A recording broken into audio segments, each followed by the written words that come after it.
Olá, alunos. Eu sou Major Dias, orientadora de prática esportiva da nossa escola, e a convite do professor Gerson Bibiano, estou aqui para falar sobre sinais de arbitragem com vocês.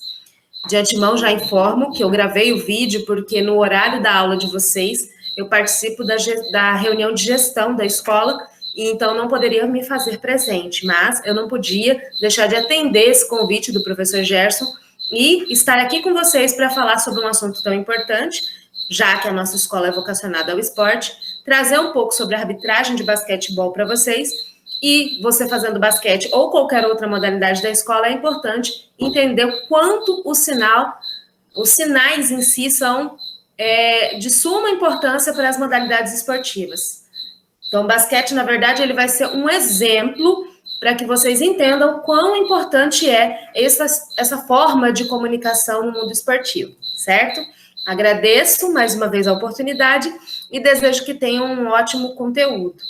Aqueles que necessitarem podem me mandar mensagem no meu celular para poder aprofundar um pouco mais a respeito do conteúdo, se assim desejarem, tá? Então, vou colocar aqui, compartilhar a tela com vocês para a gente iniciar.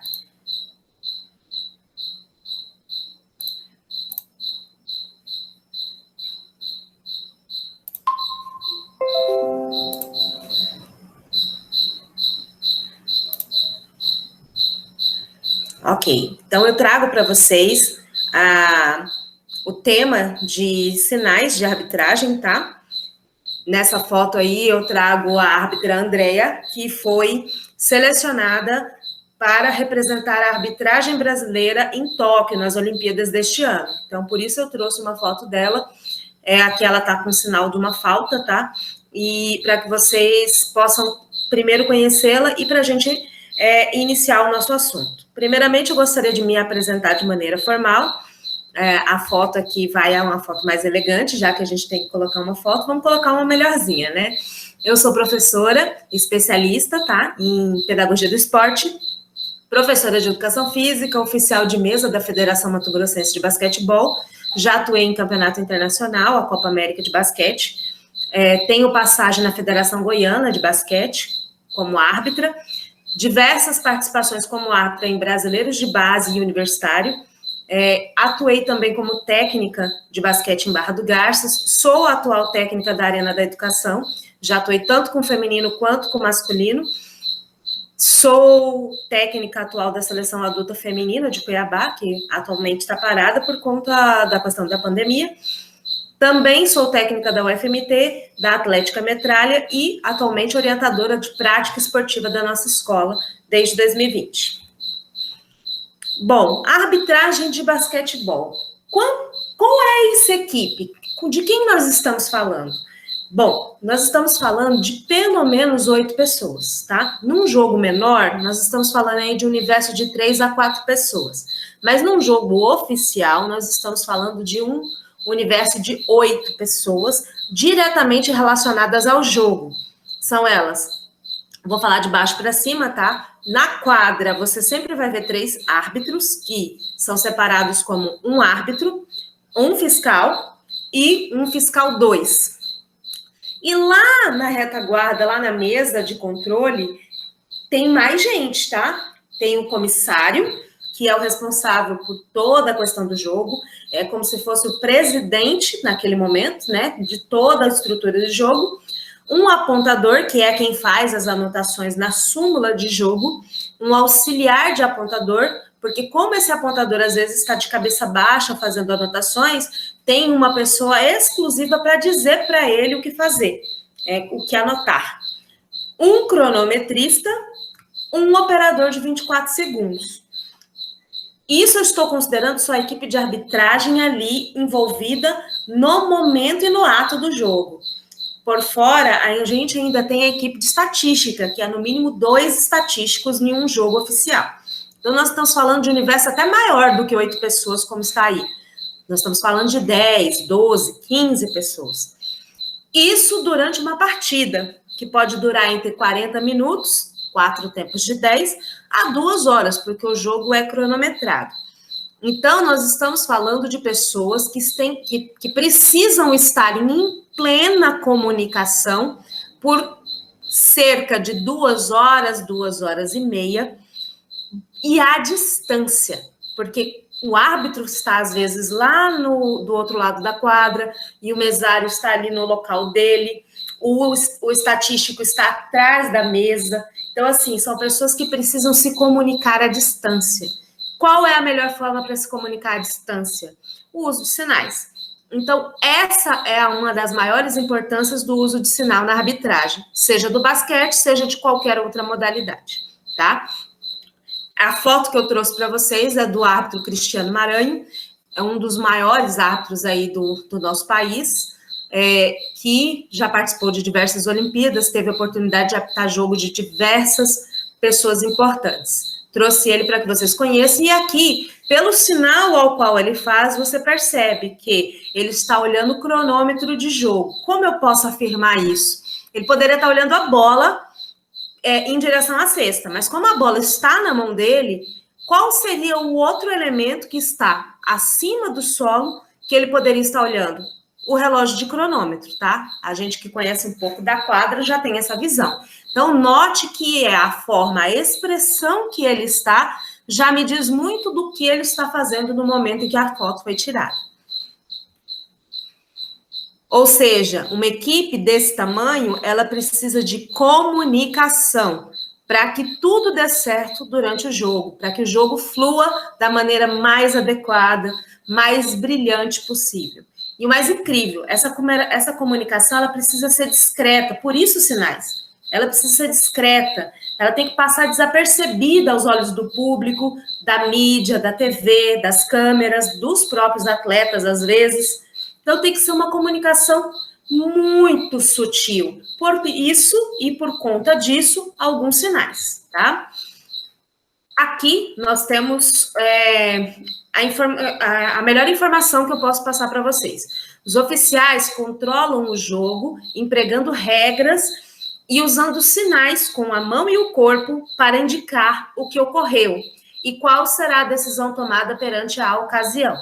Então, é para isso que dentro da arbitragem é utilizado o sinal. Eu preciso mostrar para os atletas, para os outros árbitros, para a equipe de televisão que estiver no local, eu preciso mostrar para todo mundo o que aconteceu, por que eu parei o jogo e como nós vamos retornar ao jogo. Se vai ser de maneira só a bola do outro lado, ou se vai ser uma punição, o que vai acontecer a partir de então. Então, os sinais, naquele momento, eles representam o quê? Para o jogo, o atleta tal ou a equipe tal fez tal ação e nós vamos recuperar o jogo com tal ação. Então, ele tem que dar toda essa sequência no momento da sinalização, certo? Aqui, por exemplo, essa árbitra, ela está fazendo uma sinalização de uma falta. Ou seja, ela parou o jogo, foi na mesa e informou, falta. O atleta X, Y, Z segurou o outro atleta. Então, pelo sinal que ela fez, eu sei que foi uma falta e eu sei que o atleta segurou o outro. Então, note que, a partir do sinal, toda e qualquer comunicação importante para o jogo tem que acontecer. Ou seja, de acordo com o sinal que o árbitro fizer, ele tem que efetivamente informar com clareza o que aconteceu, como vai ser resolvido e o que vai acontecer em seguida. Isso é a forma mais correta de sinalização durante o jogo. Mas por quê? Qual é a importância disso? Para que se faz isso? Bom, quando a gente fala em sinais de arbitragem, nós estamos falando em padronização, ou seja, eu sei que se eu tiver um jogo no Amazonas, em Mato Grosso, em Rio Grande do Sul, eu sei que toda vez que o jogo parar, o árbitro vai me dizer o que aconteceu, vai me dizer qual é a punição e vai me dizer como o jogo vai retornar. Isso é padrão, isso vai acontecer sempre. Então, a sinalização me indica o que aconteceu na ordem com a qual eu estou falando. Porque existe uma padronização em regra. E é essa padronização que faz com que a sinalização consiga me dar uma comunicação, consiga falar comigo alguma coisa. Outra coisa que o sinal me traz é a globalização. O que isso quer dizer, professora? Eu, às vezes, participo de um campeonato internacional. Como eu falei para vocês, eu participei de um campeonato internacional, que foi a Copa América. Lá nós tínhamos a equipe dos Estados Unidos, que fala inglês, tínhamos equipes do Uruguai, da Argentina, da Bolívia, que falam espanhol, e tínhamos a equipe do Brasil, que fala português. A FIBA América, ela admite como idioma o espanhol, a FIBA Américas. A FIBA Américas utiliza o espanhol como língua, mas a FIBA Europa utiliza outro idioma, certo? Então, a comunicação, ela pode ficar falha se eu só for utilizar as palavras, porque pode acontecer de algum atleta que estiver no momento não saiba espanhol.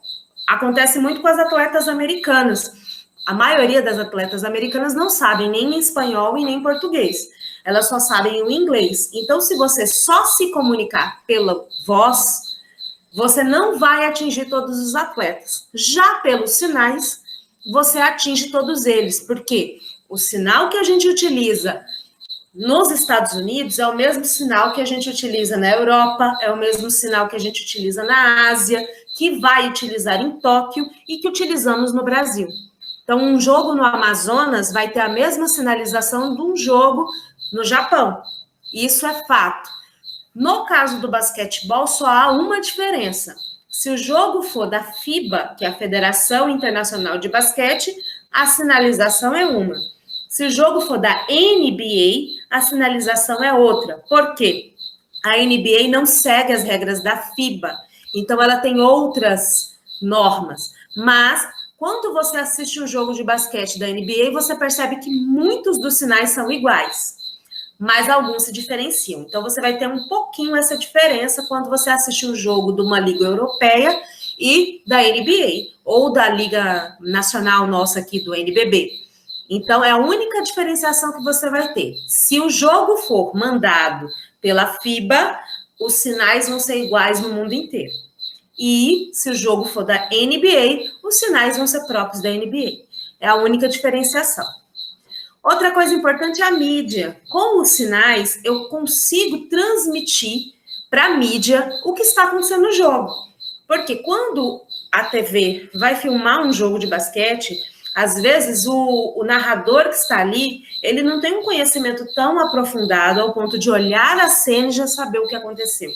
Já com a sinalização, ele consegue narrar o jogo na TV a partir dos sinais que ele vê o árbitro desenvolvendo. Outra coisa importante, que é o que nós estamos falando desde o início da aula, que é a comunicação.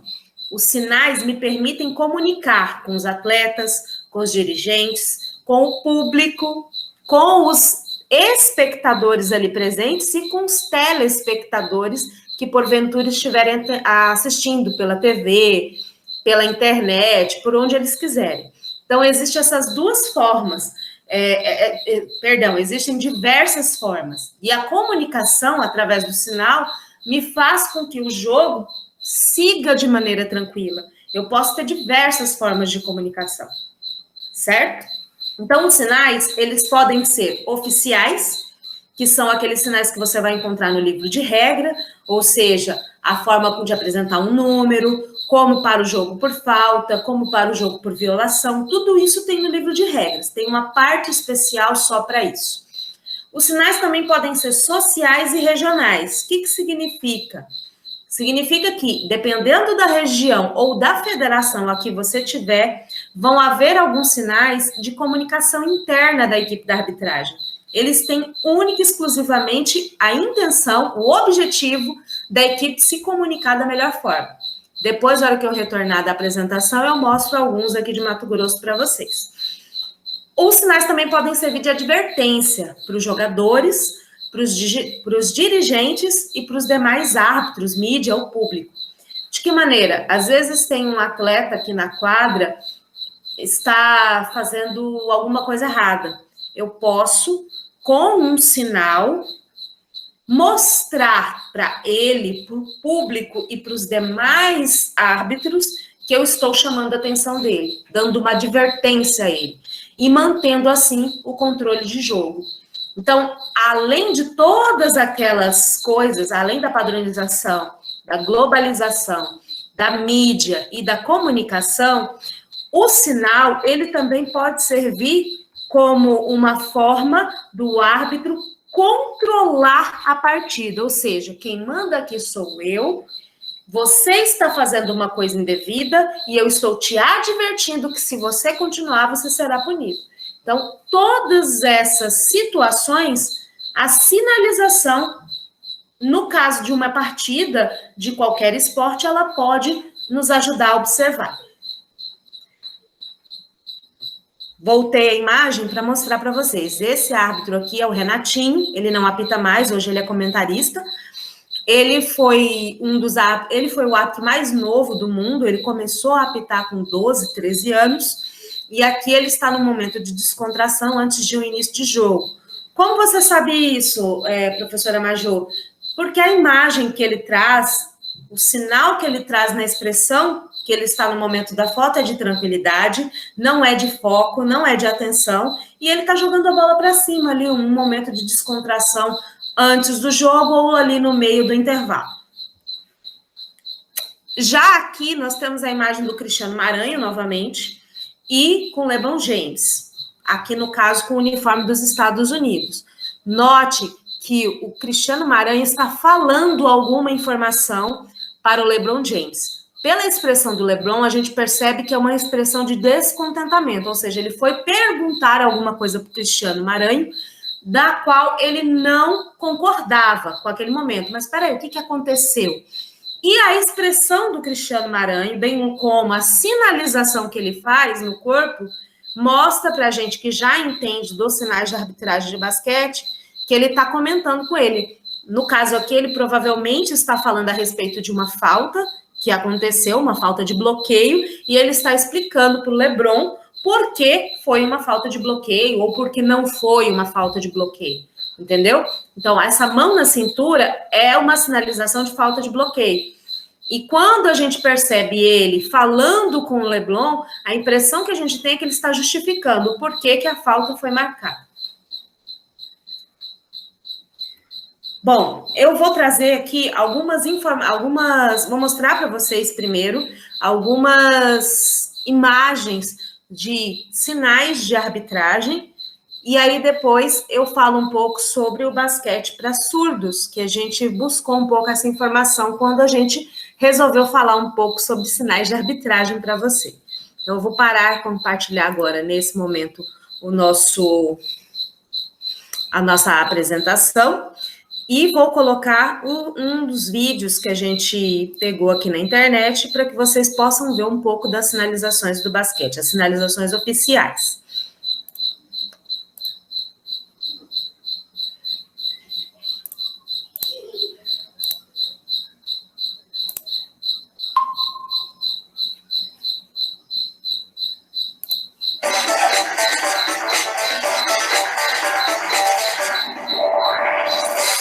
Jogador de basquete precisa conhecer os sinais usados pelos árbitros, que são vários. Existem os sinais de pontuação, de 1 ponto, 2 pontos e 3 pontos. Tem também os sinais relacionados ao cronômetro. Mão aberta para cima é sinal de jogo parado. A partir do momento que o árbitro faz o movimento de descer o braço, o cronômetro começa a rodar. O outro movimento que o cronômetro é parado é o movimento de falta, né? O punho da mão fechado. Tem ainda os sinais administrativos. Esse é o movimento de substituição de atleta. E tem o pedido de tempo ou tempo debitado.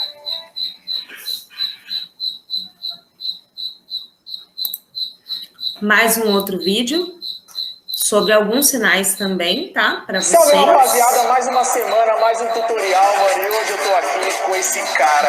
Olha, nossa, peraí só um pouquinho. Os sinais de violação são fundamentais.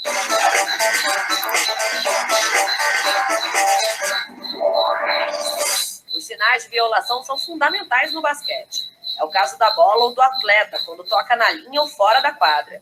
Isso é uma violação e a posse de bola passa para a outra equipe. Tem ainda a violação do segundo drible, do andar com a bola, dos 3 segundos, quando o atleta ele não pode ficar no garrafão da equipe adversária por mais que 3 segundos. Sinal de violação também para a regra dos 8 segundos. Tem um tempo limite para passar do meio da quadra. Esse tempo é um tempo de 8 segundos. Esse é o sinal de violação dos 24 segundos. E só lembrando, bola no ataque não pode voltar para a quadra de defesa. Então, eu trago nesses 2 vídeos alguns sinais, tá? Que são levados para arbitragem oficial, para que vocês possam conhecer um pouquinho, tá? E agora eu trago alguns sinais regionais que a gente utiliza aqui no estado de Mato Grosso, e em alguns outros estados eu já percebi, pelas viagens que a gente vai também, que eles usam coisas semelhantes. Por exemplo, um árbitro na quadra quer mais ou menos saber quanto tempo de jogo ele falta, ele pode fazer um sinal para a mesa, ele faz um sinal assim, o árbitro de mesa já entende que ele quer saber quanto falta para acabar o jogo. Se ele faz assim, o árbitro já entende que ele quer saber o placar, qual o placar do jogo. Então, aí a gente tem algumas outras situações que podem ser, por exemplo, se ele está em quadra, ele faz um sinal de 1, aqui eu não consigo levantar o braço para que vocês possam ver, mas em geral é o braço bem esticado. Ele faz o sinal de 1, ele está informando que o jogo está acabando e que provavelmente aquela é a última bola do jogo, que eles precisam ter mais atenção, porque se o arremesso sair depois do apito, não vale mais. Então, eles têm que ficar com muita atenção nesse momento. Então, o árbitro que percebe que o jogo está acabando, ele levanta um dedo, e os outros 2 árbitros confirmam, levantando o dedo também, para dizer que os 3 estão atentos ali para o final do jogo. Enfim, tem diversos outros sinais administrativos ou sinais que a gente utiliza para comunicação na arbitragem. Esses são alguns, é só para que vocês conheçam um pouco desse universo. Querendo, a gente pode falar a respeito. Outra importância com relação a ter esses sinais é porque, por exemplo, num jogo muito pegado, a gente vai estar com uma torcida gritando, a gente vai estar com os atletas falando alto, o técnico falando alto. Então, às vezes, se o árbitro falar lá do outro lado da quadra, quanto está o jogo? Ninguém vai conseguir escutar. O mesário não vai conseguir ouvir. Já se ele faz um sinal e a mesa já está atenta e sabe que aquele sinal significa isso, ela já tem condição de dar a informação para o árbitro. Como que ele poderia fazer com relação à pontuação? Quanto tá? Geralmente, quando ele faz essa situação, quanto tá, como ele precisa dessa informação com muita agilidade, o mesário ele vai falar 2 pontos para lá, quer dizer que o time de cá está ganhando por 2 pontos. Então, ele só mostra 2 para lá, ou seja, 2 pontos para o lado de cá. Se o jogo estiver muito aberto, ele não vai nem perguntar, porque ele sabe que o jogo não está naquela decisão daquele momento. Mas, geralmente, são esses os sinais que a gente utiliza ali na beira da quadra para se comunicar de maneira regional. Mas, como eu falei, a gente participa de muito evento nacional, então a gente percebe que no Brasil são semelhantes esses sinais de comunicação. Vai mudar uma coisa ou outra, mas aí a gente consegue se adaptar conforme a competição, certo? Bom, agora eu vou mostrar para vocês uma atleta de basquete que ela é surda e falar um pouco a respeito do que muda na arbitragem do basquete para surdos, tá? Só um minutinho para eu compartilhar a tela com vocês.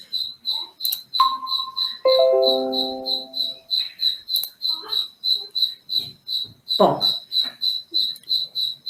essa daqui é a Tamika Catchings, ela é dos Estados Unidos, da seleção dos Estados Unidos, e ela nasceu surda. Ela é surda desde o seu nascimento.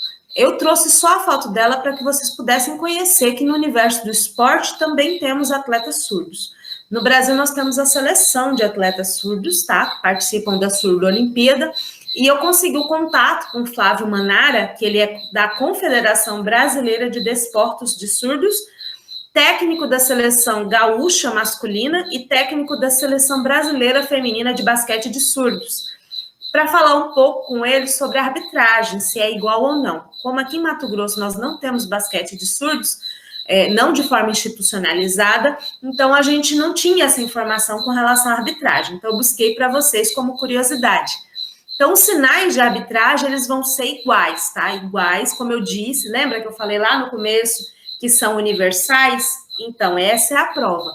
Inclusive, quando vamos fazer o basquete na comunidade surda, ele também é o mesmo sinal padrão do basquete convencional, tradicional, se assim você preferir falar.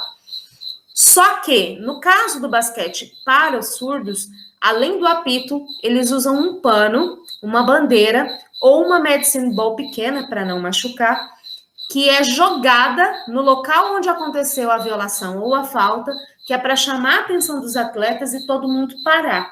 Quando todo mundo para, o árbitro faz o sinal do que aconteceu, faz o sinal da punição e faz o sinal do que vai acontecer. Lembra que eu disse da ordem? O que aconteceu, qual será a punição e o que vai acontecer em sequência. Sempre vai usar essa ordem. Então, o que ele tem para chamar a atenção dos atletas, além do apito, é o pano, a bandeira ou a medicine ball. Daí você pode me perguntar, então para que ele usa apito? Se os atletas são surdos, não era melhor usar só a bola, o pano? Mas você tem que lembrar que o esporte e a arbitragem não trabalham apenas para os atletas, trabalha para os dirigentes, que às vezes não são surdos, trabalha para o restante da equipe de arbitragem e trabalha para o público. Por isso ele mantém o apito, porque aí ele chama a atenção do restante do ginásio e, para os atletas, ele chama uma atenção especial com algo de qual eles precisam, que no caso seria o pano, a bandeira, a medicine ball, certo? Bom, pessoal, nós, com o próprio Flávio Manara, eu conversei, pedi para que ele encaminhasse para a gente alguns sinais, né, sobre alguns sinais que pudessem ser de enterrada, de bandeja, de outras palavras do basquetebol que não envolvem arbitragem, mas que seria interessante trazer os sinais para vocês. Ele ainda não conseguiu juntar esse material, mas se ele conseguir, eu encaminho para o professor Gerson e ele passa para vocês, porque eu acho que isso pode engrandecer bastante o trabalho de vocês do letivo. Eu espero ter ajudado, foi de coração a minha gravação e gostaria muito de estar com vocês no momento de aula, mas espero que vocês entendam o meu lado também, e realmente fiz de coração, fiz agora à noite aqui em casa, vocês podem ouvir até o barulho do grilo aqui em casa, que nos acompanhou durante toda a aula, mas realmente foi porque eu me senti lisonjeada com o convite e não podia deixar de atender. Espero ter ajudado, agradeço demais, mais uma vez o convite, e espero ver em breve todos na escola, de alguma forma. Grande beijo.